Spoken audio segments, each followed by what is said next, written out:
इसका ऐतिहासिक background comrade Amarjeet बोल चुके हैं, रिपीट करने का जरूरत नहीं है।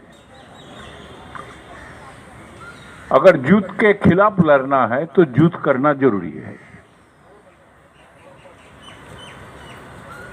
जो युद्ध के खिलाफ लड़ना है वो साम्राज्यवादी युद्ध है, दुनिया को लूटने के लिए और लूट को बंटवारा करने के लिए।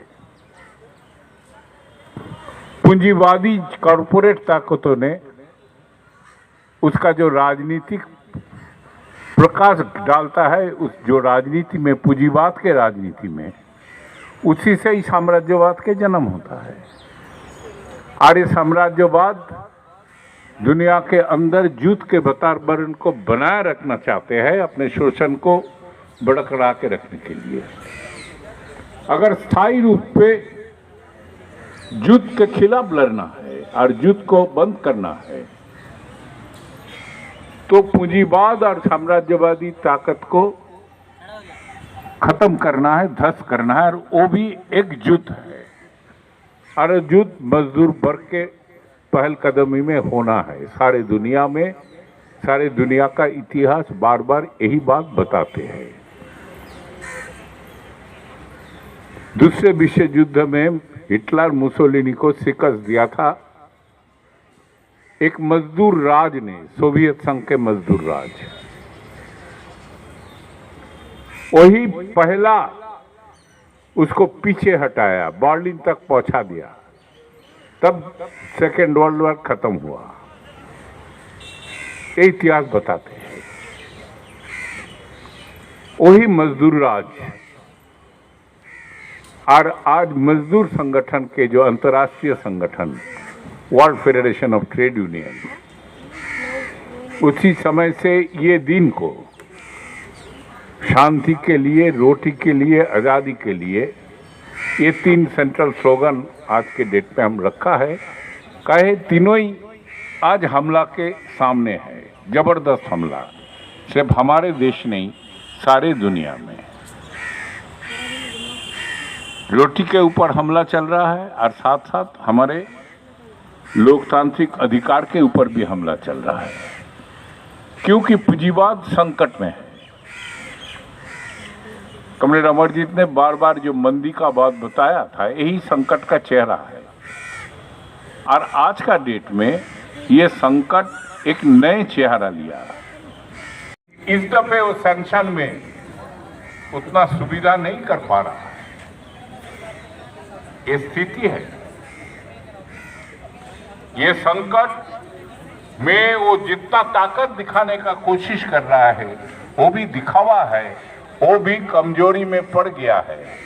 कहे संकट का समाधान वो निकाल नहीं पा रहा है। ये समझ हमारे मजदूर वर्ग को हिम्मत देगा, कॉन्फिडेंस देगा। डब्ल्यूके की तरफ से भी यही समझ को आम मजदूर जनता के अंदर उजागर करते हुए ऐलान किया है और उसी दिशा में 1 सितंबर पारित करने के लिए आह्वान किया है। जो हम कर सकता है, हम रोक सकता है। फैसिवाद का नियामक पराजय जो हुआ था सेकेंड वर्ल्ड वॉर में, उसी के पीछे भी देश के मजदूर वर्ग के जो राजनीति और उसी के बलबूते पर जो ताकत बना था, उसी ने ही उसको पीछे हटाया, बर्लिन तक पहुंचाया, तब युद्ध को समाप्ति की ओर गया। और फासीवाद और नाजीवाद भी अपने अपने देशों में राजनीतिक रूप से भी उस पराजित हुआ। ये प्रक्रिया के अंदर ये ताकत है हमारे दर्शन का, मजदूर वर्ग के विचार का, लाल झंडा का, मतादर्श का, विचारधारा का। यही उसका जड़ है और उसी को हथियार करके हम WFQ वाले लड़ रहा है, सारे संगठन मिलकर। कॉमरेड इसी दिशा में जाना है। 1 सितंबर को पारित करते हुए उसी दिशा में जनता के अंदर वो समझ ले जाना के लिए से मजदूर वर्ग ने आम मेहनत का सावन के अंदर, यही हमारी जिम्मेदारी है। साम्राज्यवाद के खिलाफ अपने कॉन्शियसनेस को बुलंद करते हुए, शोषण के खिलाफ अपने चेतना को बुलंद करते हुए, कहे यही शोषण माहौल बना। जगह जगह पर मजदूरों के आंदोलन तेज हुए, उनके संगठन तेज हुए और वामपक्षीय ताकतें भी पूरी दुनिया के अंदर कम्युनिस्ट आंदोलन को भी एक बहुत बड़ी मदद मिली। 1919 में युद्ध खात्मे के बाद जर्मनी युद्ध में हारा था। देखो, इन चीजों का आज की स्थिति से लिंक है। बाकी सब साथी बोलेंगे, क्योंकि मुझे पहले कहा गया है, मैं थोड़ा सा ऐतिहासिक परिप्रेक्ष्य दे रही हूं साथियों की समझ के लिए। आज के हालात में और उस समय के हालात में हमें कुछ चीजों को जोड़ के देखना पड़ेगा।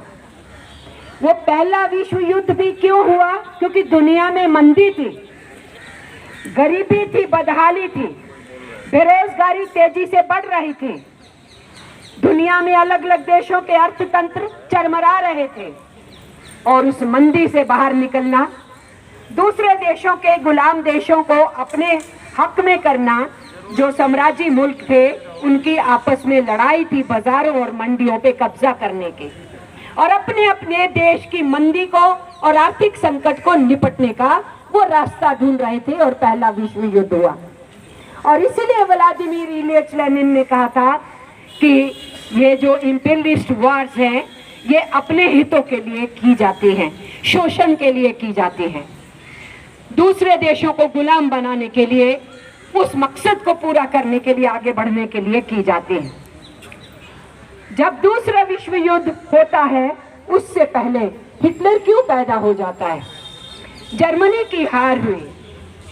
जर्मनी के बड़े पूंजीपति जो दूसरे देशों से लूट का माल लेने में उनका मकसद रहता था, उनको बहुत बेचैनी थी। उनको चाहिए था अपने देश के अंदर एक माहौल, यहाँ कुछ ऐसी हुकूमत, ऐसी कुछ पार्टियां जो जर्मन्स के भक्तिवाद को, देशभक्ति को माने, अंधभक्ति को जो आज आप देखते हो, उसको जगाना जरूरी होगा। जर्मन प्राइड, और जर्मन प्राइड के नाम पे, यहाँ की देशभक्ति के नाम के ऊपर, यहाँ पर जर्मनी के वर्चस्व को दुनिया में हमें लाना है, विश्व गुरु बनाना है, दुनिया में सबसे ताकतवर करना है। इस किस्म के सत्ता की जरूरत होगी और उस टाइम में